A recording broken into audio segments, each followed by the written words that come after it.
Yeah, welcome back to Guerrilla Radio on CFUV 1019 FM, 104.3 on the cable dial, and you know we're heard around the world at cfuv.uvic.ca. Well, now, just how did we get here, and what underpins the continuance of what was originally sold to us as the Global War on Terror, or the GWOT? Joshua Blakeney is a Calgary-based freelance journalist and activist. Blakeney's research became national news after he was awarded the Queen Elizabeth II Graduate Scholarship to study the origins of the global war on terror. Since, Joshua Blakeney has published numerous articles on the GWOT, the 9/11 attacks preceding it, and the role of corporate and state media in sustaining the myths that help perpetuate it. Welcome to the program, Joshua. Thanks for having me, Chris. It's a pleasure to be on your show. Well, it's my pleasure, of course. Now, Joshua, where does the global war on terror begin, and more importantly, where does it end? Well, Professor Nafeez Ahmed of the University of Sussex, he begins his book, The War on Truth, which is treated kind of like a Bible in many ways in the 9/11 community, and especially in the academic wing of the 9/11 truth movement. In his book, he starts the Global War on Terror's narrative at the International Conference on Terrorism in Jerusalem in 1979, where actually it seemed that there was an attempt by political actors on the Israeli hard right to promote a war on terrorism and an attempt to make the world view the world through Israel's spectacles, to perceive a threat from Islamist terrorism where one didn't actually exist in other parts of the world, such as in the United States and Britain and Canada.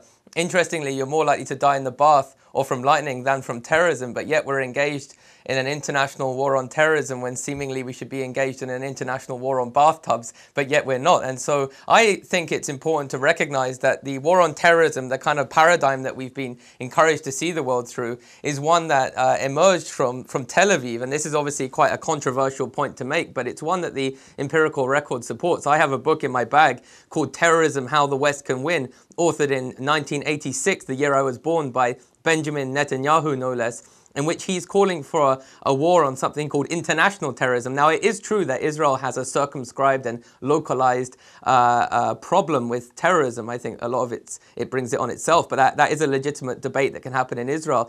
What we've seen since 9/11 is what Professor James Petrus, a sociologist based in New York, a very distinguished Marxist sociologist, has described as the globalization of Zionist power, the globalization of the kind of Israel-Palestine conflict, which I think everyone at least could agree is a kind of microcosm of the global war on terror. And so that's where it begins. And so I see the 9/11 and the 9/11 wars as having facilitated that globalization process, that making us all look through the world through Israel's spectacles. Well, and you're right that even at the moment that the Queen Elizabeth Scholarship was announced, you started drawing fire, and most notably by Jonathan Kay, most famously of the National Post. Now, what's Mr. Kay's problem with you and you getting this scholarship? Well, this is one of the telltale signs. It is beginning to be a case of they who doth protest too much. Time and time again, those who have seemed to be so vitriolic in attacking 9/11 skeptics, people who draw attention to Building 7, for example, the collapse of a 47-story skyscraper in 6.5 seconds, something that's never happened in architectural history. Those who are attacking us seem to be individuals who are partisan to the state of Israel. In the case of Jonathan Kay, he's co-authored a book with a Mossad agent, a hagiography of the Israeli Mossad. And so in his case, he's authored two books now. Mossad being the spook agency.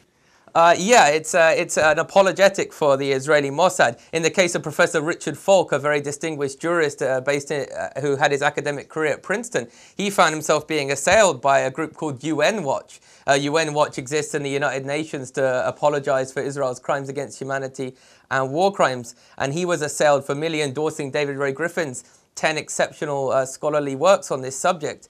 And Professor Hall, my MA supervisor, went to Winnipeg and found himself mobbed by a group of ladies, and then a hit piece done on him in the Jewish Post and News when he had only touched on the subject of 9/11 in a very ephemeral way. And so I think Jonathan Kay and the National Post seem to be defending 9/11 in a circumspect way. And that begs the question, was Israel somehow in some way involved in 9/11. Many of your listeners probably know, or maybe they don't know, that 5 Israelis were arrested on 9/11 in New York City after they were seen celebrating the towers collapsing. So no Muslims, but 5 Israelis who worked for a firm, a Mossad front firm called Urban Moving Systems, were apprehended on 9/11 after they were seen celebrating the collapse of the towers. Yeah, these are the so-called dancing Israelis, they were in New Jersey across the water watching as the Twin Towers smoldered, and as you say, were quite celebratory. And what was the explanation for their high spirits? Do you recall? Well, there wasn't an explanation. They were, as the police approached them to apprehend them, they said, "We're not your problem, the Palestinians are your problem." Many will remember that CNN, which of course has people like Wolf Blitzer, who used to work for AIPAC, as its frontman. They actually now, showed AIPAC is the America-Israel Public Affairs Committee, probably the second most prominent lobby in the United States after the Old Persons Lobby. And Walter Mearsheimer, University of Chicago and Harvard profs have drawn attention to the seeming power of these lobbyists, who I believe really are the people who hoodwinked the American empire into destabilizing the Middle East, which clearly would be against its interests. I'm one of these aberrant people on the left who actually argues that the war against Iraq, at the very least, wasn't primarily for oil. I think if we look at the documentary record, that there's a lot more evidence that it was about weakening the Middle East and destabilizing the Middle East for Israel. If the war on terror had been for oil, surely it would have been better just to co-opt Saddam Hussein. Susan Lindau, a former CIA agent, has testified that she was an intermediary between Saddam and the American government pre-2001, and she said Saddam was begging them to be their stooge again, to be their puppet again. He said, "I'll buy 1 million cars a year, you can take all my oil," simply because he knew the alternative was to be lynched by these rabid neocons. And so and I was going to just say that, you know, there was footage shown of the Palestinians celebrating 9/11 that actually came from 1993, immediately shown on CNN. And actually, originally, there was an attempt to pin 9/11 on the Popular Front for the Liberation of Palestine. And so one interesting thing when we deconstruct the official conspiracy theory of 9/11 is looking at who got blamed. First, they blamed it on the Popular Front for Liberation of Palestine. Then there was a lady named Laurie Malroy, who actually had written a book, and she's with the American Enterprise Institute, which is a prominent entity that's partisan to Israel. She pinned the World Trade Center attacks in 1993 on Saddam Hussein, and then tried to pin the latest 9/11 attacks on Saddam Hussein subsequently in 2001. And so there was pinning the tail on the donkey, whoever they could blame 9/11 on. There was different factions within the imperial system. And then it seemed that it was blamed on this individual called Osama bin Laden, even though his immediate testimony indicated that he had nothing to do with 9/11. He said, "As a Muslim, I wouldn't have done this." And so those for example, in the history department at the University of Victoria, when they stand up and tell their students that 9/11 was done by 19 Arabs, 15 of whom were Saudi, with box cutters, who flew these 4 planes and managed to outfox the most elaborate national security system on the planet and commit these acts, they have a burden of proof to prove that. As someone who's doing his MA thesis on 9/11, who's been studying 9/11 for 4 years intensively now, I can tell you the official story is false. It actually would require those Islamists who actually ate pork and went to strip clubs and took cocaine, who evidently weren't Islamists, to have been able to suspend Newton's laws and laws of aerodynamics. This official story is scientifically impossible. And unfortunately, there seems to have been a decade of miseducation of Canadian and North American students and the world students. You know, when we pay our tuition to go to university, we expect some belief in the truth, but it seems in this relativistic postmodern era that we're living in, there's no belief in an external absolute truth. Just as either there is an elephant in this radio studio or there isn't.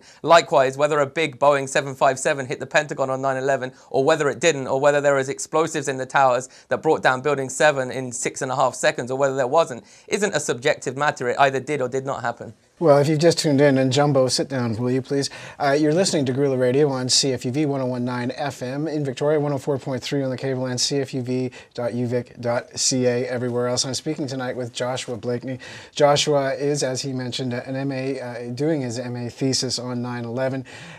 He's a freelance journalist and author, and quite a talker too, Joshua. Now, when you this is very interesting to me when you say, well, it's not about oil, Iraq. Yes, that would be the popular feeling, and I'm sure that oil does play into it. But there is this other theory that dovetails nicely with your position, and that is the so-called arc of instability. How does the arc of instability play out in the context of 9/11, the destabilization of Iraq and Afghanistan and Pakistan, for that matter? Well, you have to understand, when you're running a global empire like the American empire is, you want stability for your economic, incentives and to continue and consistently reap profits. Because if you want someone to invest in an oil company, you don't want to then say, I'm going to bring this oil company to a place that's stuck in civil war and stuck in internal sectarianism. That's not what you want. And so take, for example, the British Empire. They wanted global stability, so they did deals with the South African blacks, they did deals with the Native Americans in North America, and you ended up getting local elites imbibed with this kind of manifest destiny, getting angered at that, taking orders from London, and they rose up. And in the case of South Africa, you had the Declaration of the Republic of South Africa, and in North America, they seceded and instantly started expanding west and displacing and dispossessing the indigenous inhabitants who actually, as we know in British Columbia here, the British approach was attempt to do treaties and so on.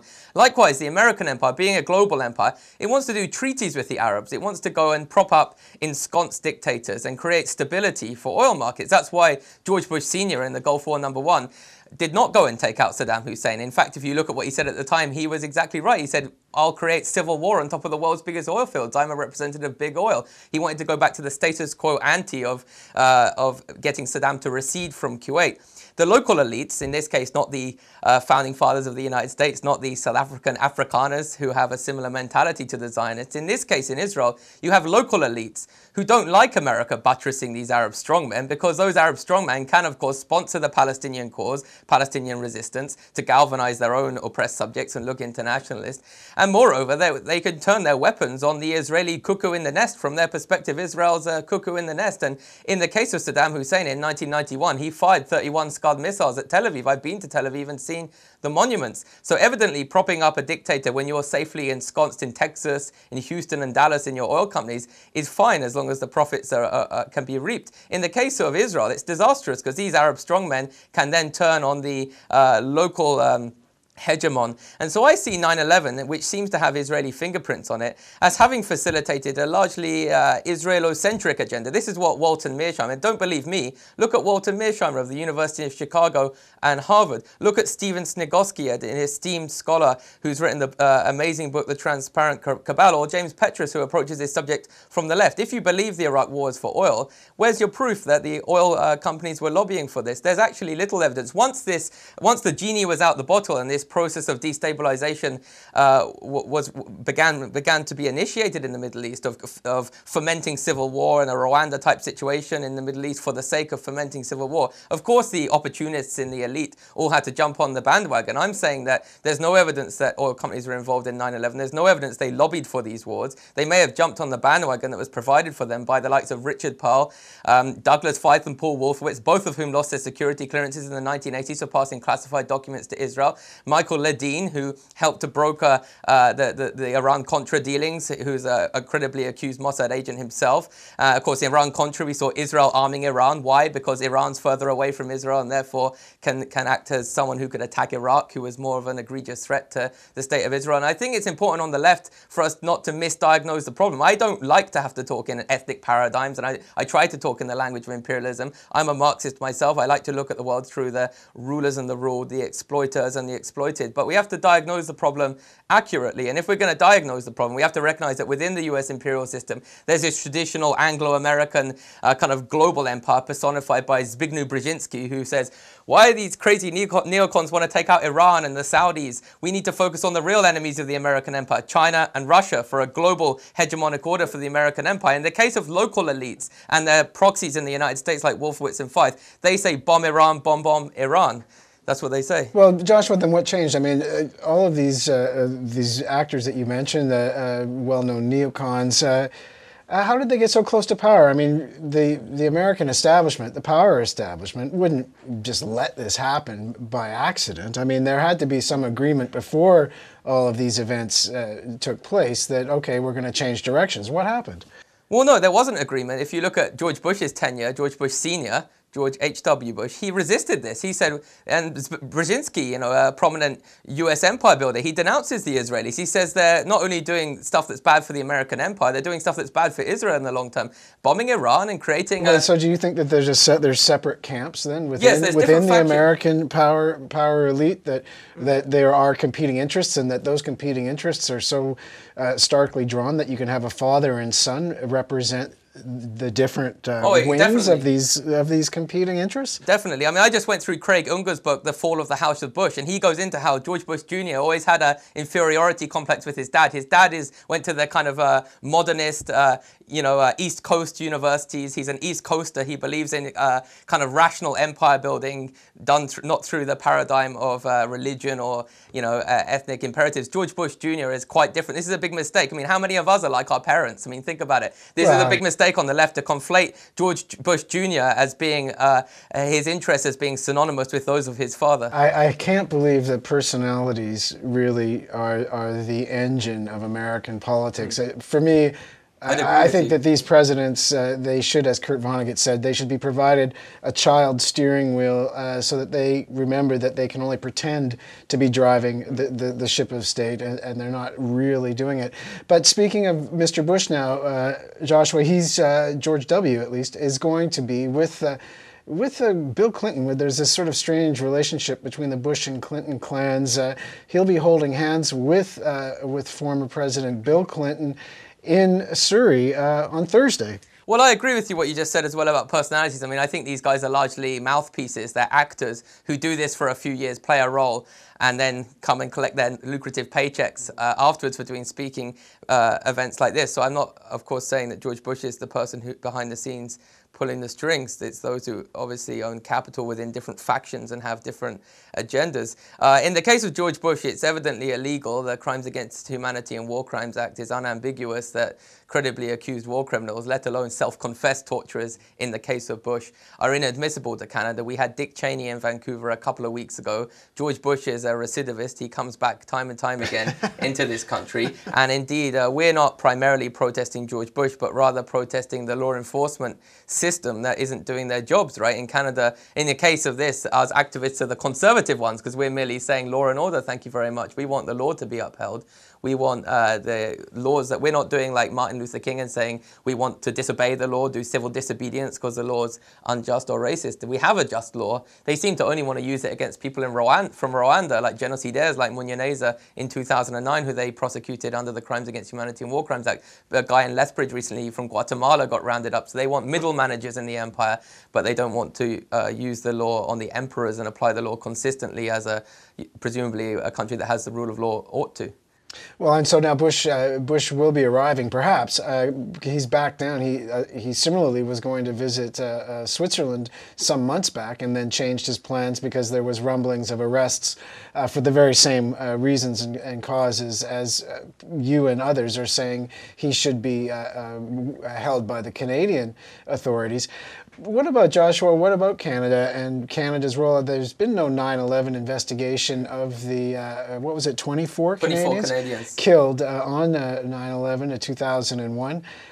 What about our response in this country, the official response? It was languid and complacent. I mean, evidently, if 24 Canadians died in India or died in England or died in any country, in Mexico, the Canadian government would be straight down to do an investigation. But when they died in New York City, and it seemed that the Canadian government was unwilling to do an investigation into the massacre of their own citizens. And so I think to ask for a Canadian investigation into 9/11, like there was a Japanese parliamentarian actually who stood up and asked the Japanese, he was an opposition leader in Japan, he said, how do we know how the Japanese citizens died on 9/11? And they said, well, the Americans told us, our masters, you know. And he said, well, have you got any evidence that Al-Qaeda did 9/11? They said, oh, well, the Americans told us. And I think if we pressed our own government, that's what they tell us. They say, well, the Americans said it, therefore it's true, which I don't think is a good way to mourn the deaths. We're often told as 9/11 skeptics that we're somehow not respecting the deaths of those 24 Canadians on 9/11. I would say we're the ones who are actually upholding their memory and denouncing those who, for political reasons, failed to properly inspect and investigate their massacre on that day. Well, we hear a lot of people in the 9/11 truthers, so-called, are prominent among them, that bring up the doubts of the official narrative. The narrative, in my own view, is so full of holes, the Pentagon being my prime concern about it. But, so who did it then, Joshua? Well, that's the the million-dollar question that you often get. I mean, obviously, there's an important distinction to make between refuting the official story of 9/11, saying that professors in the history department at the University of Victoria should not propagate a false theory, and then having an obligation to come up with an alternative theory. I was sitting with a judge in Toronto, and he said, I was having lunch with a judge in Toronto, and he said, "Oh, but if you're saying these 19 Islamists didn't do it, oughtn't you come up with another theory?" And I said, when you say someone in court is not guilty, you don't then make it incumbent upon him to say who did it. And likewise, us exculpating and exonerating these 19 Arabs and their box cutters doesn't then give us a burden of proof to come up with a whodunit scenario. That's typically what you get. You've got 10 seconds, tell me who did it. But I do think that we need to look at who I gave you more than 10 seconds. Yeah, we need to look at, who benefited from this, cui bono. And I do personally think that considering who the neoconservatives were, considering the Israelis arrested on 9/11, individuals like Dov Zockheimer, a dual U.S.-Israeli citizen working in the Pentagon, who was complicit in the loss of $2.3 trillion, which was announced on September 10th, which is quite conspicuous, that we do need to look at the Likudnik right and their proxies, their allies like Wolfowitz and Feith and Pearl and Ledeen, working in North America. And I think this can help the Palestinian cause a great deal if our goal is to illuminate the most egregious crimes of the Israeli government in order to shift public opinion on the Palestinian question and show that the Palestine question is merely a microcosm of a broader genocide that's going on in the Middle East. Then that means that this subject's something that's really worthwhile pursuing, and that's well. And I look forward to reading your dissertation. Sadly, Joshua Blakeney, that's all the time we have for today. So I'd like to thank you for coming on the show. Most fascinating. Thanks also to Linda Tafts and to Catherine Hughes and of course Janine Bancroft and all the people who make things happen up here at the station week in and week out. I want to also remind you to stick around because Arnold's coming straight up with rhythming to rhythming you into this lovely autumn evening here in Victoria. Until the next time.